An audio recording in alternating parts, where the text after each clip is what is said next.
Assalamualaikum warahmatullahi wabarakatuh.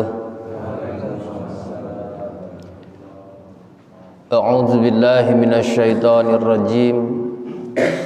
Bismillahirrahmanirrahim. Alhamdulillahilladzi ja'ala as-salata tanha 'anil fahsya'i wal munkar. Wassalatu wassalamu ala afdalil bashar wa ala alihi wa ashabihi al-athhar. Allahumma salli wa sallim wa barik ala sayyidina Muhammadin wa ala alihi wa sahbihi ajma'in, amma ba'd. Faqala Allah ta'ala fil Qur'anil azizil karim, a'udzu billahi minasy syaithanir rajim. Bismillahirrahmanirrahim. Wasta'inu bis-sabri was-salati wa innaha lakabiratun illa 'alal khashi'in. Shadaqallahul azim. Hadirin kaum muslimin jamaah yang dimuliakan Allah Subhanahu wa taala. Alhamdulillah, pada kesempatan pagi hari ini atas izin Allah kita bisa kembali dipertemukan, kembali dikumpulkan dalam satu majelis dalam rangka melaksanakan salah satu kewajiban kita sebagai seorang muslim, yakni thalabul ilmi. Mudah-mudahan duduknya kita di majelis ilmu ini menjadi wasilah dipanjangkan umur kita semua fi taatillah, sehat wal afiat jasmani maupun rohani. Mudah-mudahan diberkahkan, dimudahkan rezeki oleh Allah, rezeki yang halal dunia maupun akhirat, memberikan kemanfaatan. Mudah-mudahan keluarga kita Allah jadikan keluarga yang sakinah, mawaddah, warahmah. Putra-putri kita, keturunan kita Allah jadikan keturunan yang soleh dan solehah. Allah manfaatkan ilmu kita, dan mudah-mudahan nanti kembali ke hadirat Allah, meninggal dunia dalam keadaan husnul khatimah, memiliki iman dan Islam. Amin ya rabbal alamin. Alhamdulillah, nikmat iman dan Islam yang merupakan nikmat paling utama bagi kita sebagai orang yang beriman, dan kita selalu berharap semoga kedua nikmat terbesar iman dan Islam tersebut senantiasa ada dan terus melekat sampai maut memisahkan kita. Salawat serta salam semoga senantiasa tercurah limpah pada baginda alam, yakni Nabi kita, Nabi besar Muhammad sallallahu alaihi wasallam. Tak lupa pada keluarganya, para sahabatnya, para tabi'in wa tabi'ut tabi'in, sampai kita sekalian selaku umatnya mudah-mudahan kelak mendapatkan syafaatnya. Pada jamaah yang dimuliakan Allah Subhanahu wa taala, alhamdulillah kita pagi hari ini telah memenuhi salah satu tugas kita, yakni ibadah. Dan kita berharap dari setiap langkah, setiap helaan napas kita semua bernilai ibadah. Karena tidak lain tujuan manusia diciptakan oleh Allah di alam dunia ini adalah untuk ibadah. Wa ma khalaqatul jinna wal insa illa liya'budun.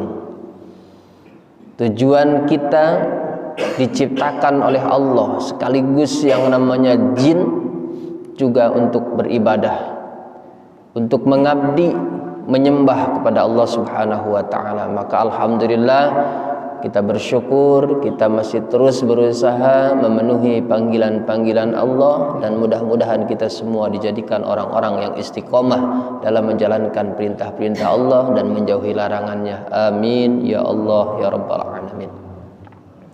Para jamaah yang dimuliakan Allah Subhanahu wa taala, tanpa terkecuali perintah yang telah diperintahkan oleh Allah kepada hambanya, termasuk kita sebagai manusia, adalah melaksanakan sholat.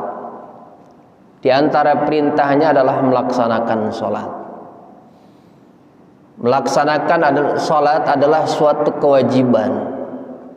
Wajib hukumnya bagi laki-laki ataupun perempuan yang sudah baligh, yang sudah terbebani hukum melaksanakan sholat tersebut. Tetapi pada pelaksanaannya antara sholat laki-laki dengan sholat wanita ada sedikit perbedaan.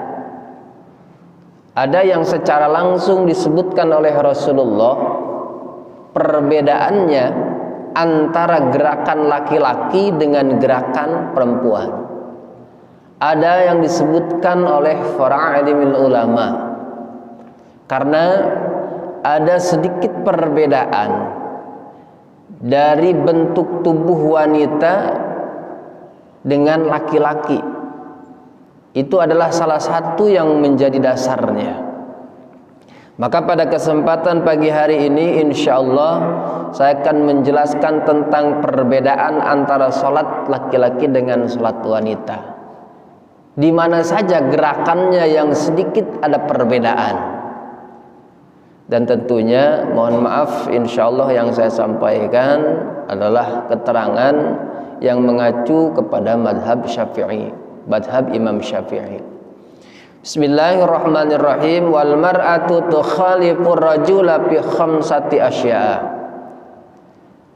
Wal mar'atu, dan perempuan atau wanita, tukhalifu berbeda ar-rajula dengan laki-laki. Perbedaannya ini adalah gerakannya ketika melaksanakan sholat fi khamsati asya'a, dalam 5 hal. Jadi kurang lebih ada 5 hal. Bisa kurang, bisa lebih. Bahkan mungkin sesuai dengan apa yang pernah saya sampaikan, kalau ditambahin jadi lebih. Farrajulu yujafi mirfaqaihi an janbaihi. Yang pertama, yang menjadi pembeda antara laki-laki dengan wanita ketika melaksanakan sholat, farrajulu yujafi mirfaqaihi an janbaihi. Maka laki-laki merenggangkan mirfaqaihi, 2 sikunya, an janbaihi, dari lambungnya. Kapan? Firruku'i was sujudi, ketika melaksanakan ruku dan juga sujud. Kita sebagai kepala rumah tangga, sebagai imam di rumah tangga, tentu bukan hanya sekedar memberikan nafkah berupa materi saja. Yang terpenting diantaranya bagaimana kita juga bisa memberikan ilmu.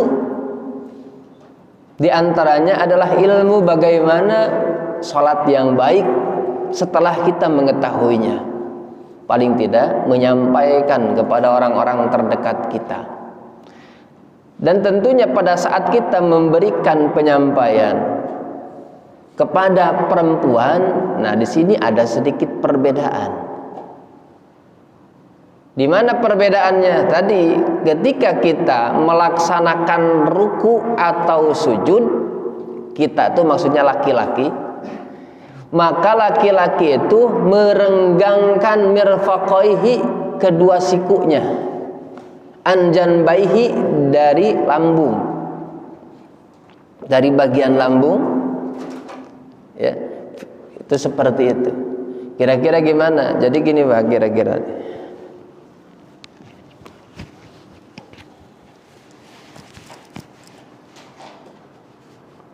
ketika kita sedang ruku,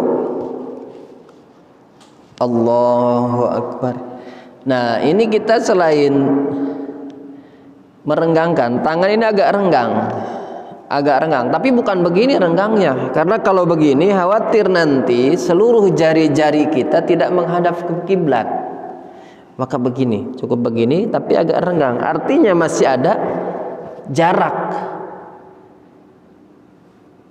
Begitupun ketika kita bersujud, maka ketika kita bersujud sama pelaksanaannya, dibuka nih. Dibuka, ini dibuka. Allahu Akbar. Bahkan di dalam satu hadis sampai kelihatan putih ketiaknya. Dalam artian karena terbukanya, bukan berarti Rasulullah memakai lekbong seperti kita. Ya, Rasulullah sampai kelihatan begini. Artinya ini ada rongga-rongga udara yang bisa melewati ketika kita sholat, ketika kita bersujud. Nah, lalu bagaimana kalau perempuan?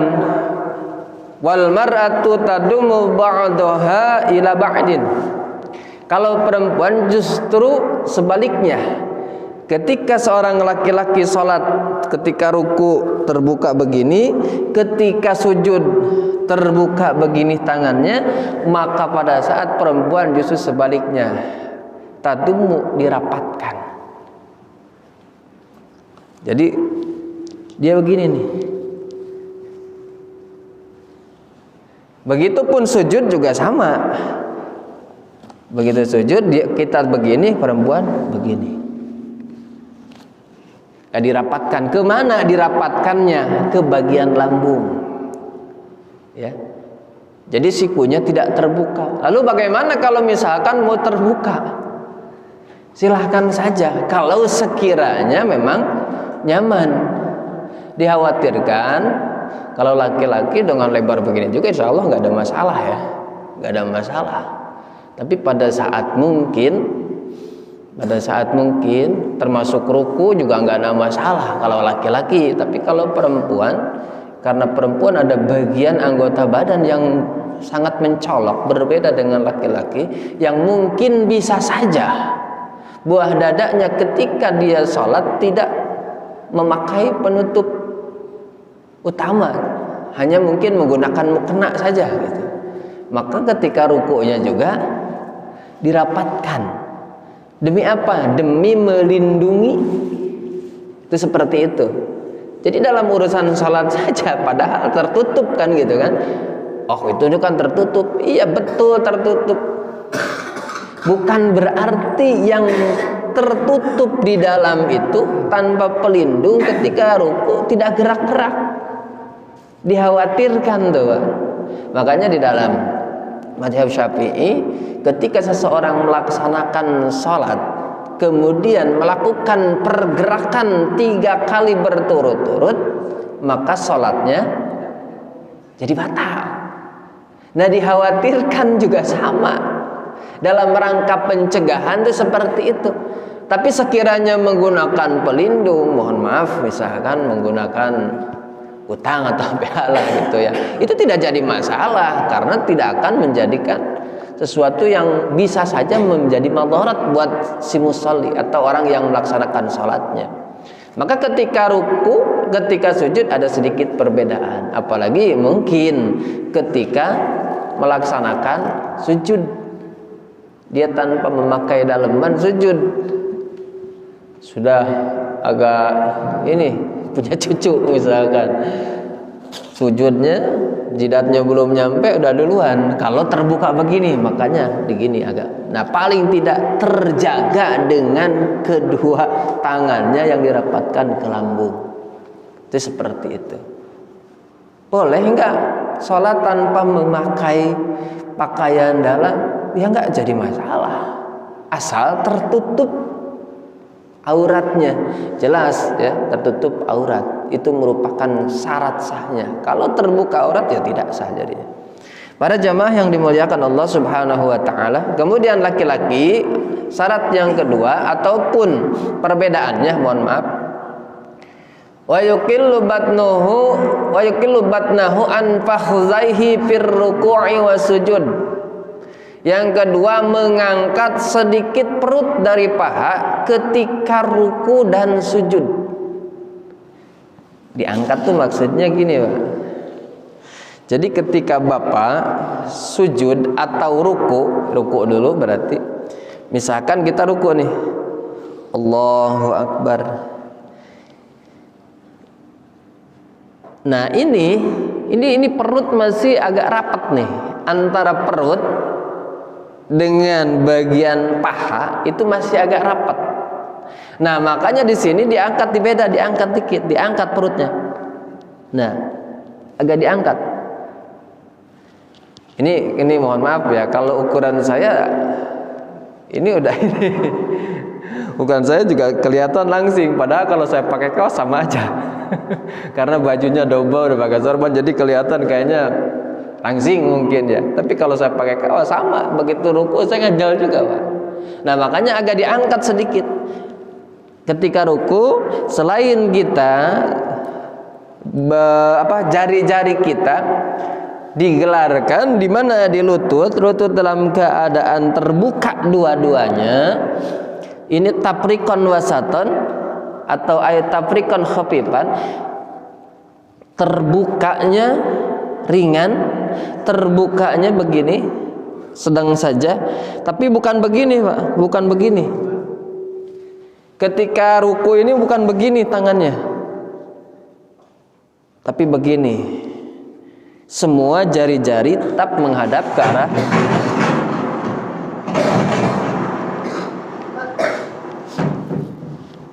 jari-jari tetap semuanya menghadap ke arah kiblat ya.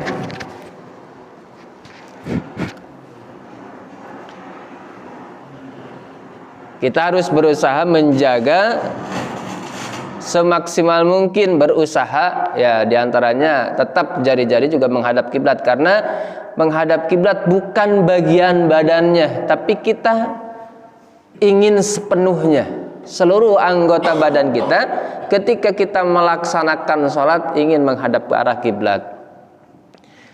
Kemudian selain kita ruku dengan mengangkat sedikit perut ke atas, selain bisa meluruskan punggung dengan punduk kita nih supaya lurus, kasohifatil wahidah, laksana satu papan yang lurus.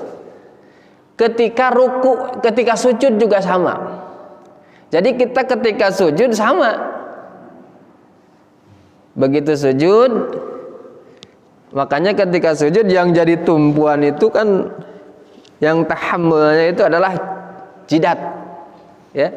Jidat kita bertumpu ke tempat sujud ketika sujud, bukan bertumpunya tolakannya di tangan, bukan, kekuatannya bukan di tangan. Tangan itu hanya mengiringi, tapi tangan juga harus sempurna karena keduanya merupakan anggota sujud. Artinya ini kejauhan jadi ketarik-tarik terus ini.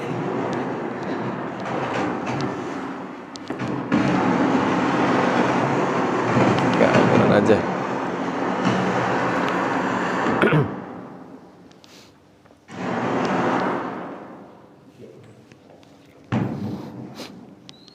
Nah, ketika kita bersujud, maka sama, ini selain terbuka, ini juga, ini agak ditarik Pak ke atas.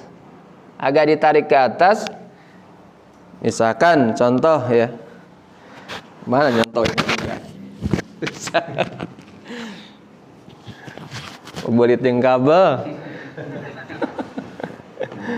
Jadi sama Pak, ketika kita bersujud juga sama, ini diangkat. Nah, seiringnya diangkat ini, kaki kan diluruskan. Maka yang menjadi anggota sujud semuanya ada 7 kan? Sab'atu a'dha. Anggota sujud jumlahnya ada 7. Mulai dari yang pertama al-jabhah, jidat. Ini pertama nih. Yang kedua telapak tangan. Maka ketika kita bersujud, kedua telapak tangan tetap sama. Apalagi 2 lutut. Sama, 2 lutut. Dan terakhir 2 ujung kaki. Sama nih, dua-duanya. Ketika dua-duanya sudah dilaksanakan, 2 lutut, 2 ujung kaki, 2 tangan, nah cukup, termasuk 1 jidat. Lalu bagaimana kalau hidung? Hidung ini isyarat dari Rasulullah. Kalau emang mampu nyampe, monggo. Kalau tidak, gak usah dicari-cari. Artinya ketika jidat sudah menyentuh ke tempat sujud, sudah sempurna, sedangkan hidung belum sampai, jangan memaksakan. Karena ini isyarat juga. Isyaratnya dalam artian tergantung daerah. Kalau di Saudi, kalau di Arab ya, Timur Tengah, di Eropa mungkin jidat nyampe, hidung nyampe. Kalau di kita Jidat nyampe, hidung gak nyampe, kan bisa seperti itu. Hidungnya disampein, jidatnya ngangkat, sujudnya di sini bukan di jidat, hampir di kening di sini nih. Nah makanya udah salah satunya saja, salah satunya udah sah. Maksudnya salah satunya yang paling utama adalah jidat, karena bertumpuknya langsung ke jidat. Nah ketika bertumpu di jidat ini, selain ditahan maka ini terbuka, dan bukan di sini kekuatannya tapi di jidat. Nah ini begitu ini diangkat Pak, jari-jari ini, ujung jari kaki kita itu dilipat ketika bersujud. Syukur-syukur sampai dilipat jari-jarinya itu, kalau bisa tuh semuanya. Kalau tidak bisa ya mungkin bagian jempolnya. Bagian jempolnya saya kalau tidak bisa, misalkan aduh sama jempolnya doang, yang lain centengan semua misalkan. Nah itu. Kemudian agak diangkat. Nah ketika diangkat, contoh Allahu Akbar. Nah ini sudah terbuka begini, agak diangkat sedikit. Nah agak diangkat, ini bagian perut agak diangkat. Supaya apa? Antara perut dengan paha diangkat nih.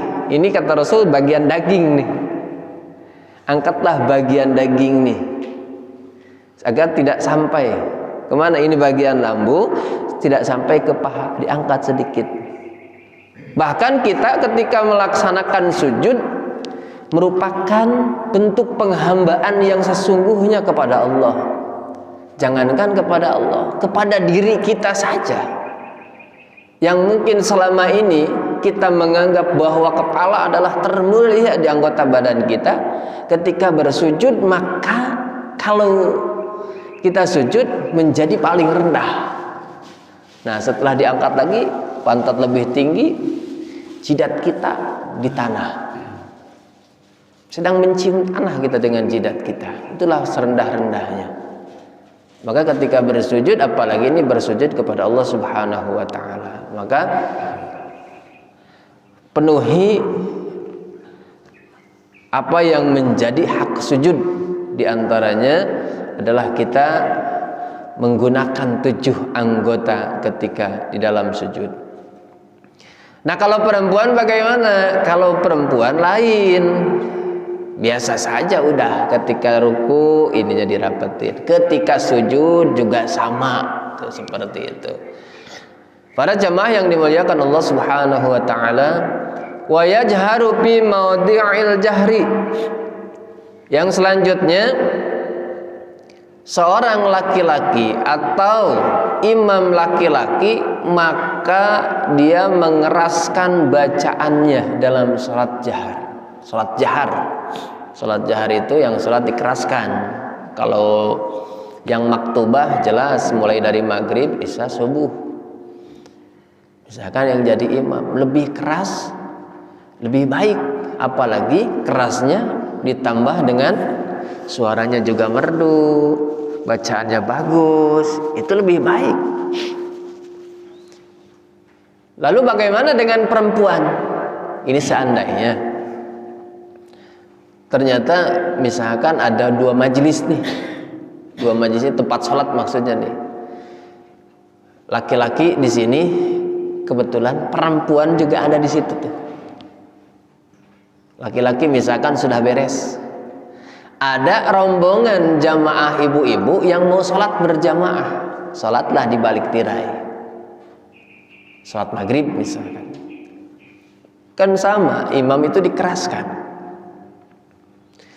Ketika sedang dikeraskan, suaranya misalkan lembut, keras, bagus, ya itu bagus. Tetapi ketika ada laki-laki di sini nih, laki-laki bukan kumpul di sana, di sini atau di sekitar tempat sholat tadi, yang bukan muhrim laki-lakinya, kemudian sudah balik, maka harus menurunkan volume suaranya. Itu bedanya tuh. Kalau laki-laki kan kencengin. Kalau perempuan justru ketika sedang kencang, ada laki-laki yang bukan muhrim sudah balik, udah langsung apa? turunin volumenya. Wa tahfadzu sautaha bi hadrati rijalil ajanibi. Kalau perempuan justru sebaliknya, turunin volumenya. Kenapa? Karena termasuk aurat suara perempuan itu. Di mata siapa? Di mata orang-orang yang mohon maaf yang laki-lakinya yang tidak waro gitu. Tidak waro itu tidak apik. Aduh, dengan dengar suaranya aja masih nafsu misalkan. Itu dikhawatirkan seperti itu. Ah, masa sih saya sholat aja nafsu? Jangan begitu. Setan itu nggak pernah tidur. Melihat seorang hamba Allah terus menggodanya, merayunya dengan suara itu saja, ya bisa jadi, maka akan terus merayunya.